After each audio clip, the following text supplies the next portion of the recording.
আমি আপনাকে আটকায় রাখছি, সহজভাবে কথা বলেন, যা যা জিজ্ঞেস করবো সত্য কথা বলবেন, না হয়তো আপনাকে আজকে এখান থেকে ছাড়া হবে না। ওয়ামা তাশাউনা ইল্লা আন ইয়াশা আল্লাহু রাব্বুল আলামিন।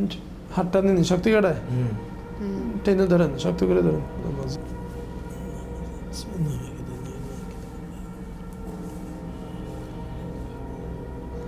এই জায়গায়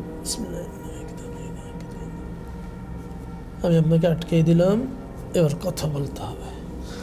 এবার আমি তাকে আটকে রাখছি, এবার সে কষ্ট পাবে। বিসমিল্লাহির রহমানির রহিম, কাফা ইয়া আইন সাদ। আপনি কথা বলেন। আপনি নিজের থেকে আসছেন না কেউ পাঠাইছে আপনাকে? আপনি কি কথা বলেন? আপনি কথা বলেন, নিজের থেকে আসছেন না কেউ পাঠিয়েছে? আমি আপনাকে আটকায় রাখছি, সহজভাবে কথা বলেন, যা যা জিজ্ঞেস করবো সত্য কথা বলবেন। আমি আপনাকে আটকায় রাখছি, সহজভাবে কথা বলেন, যা যা জিজ্ঞেস করবো সত্য কথা বলবেন, না হয়তো আপনাকে আজকে এখান থেকে ছাড়া হবে না।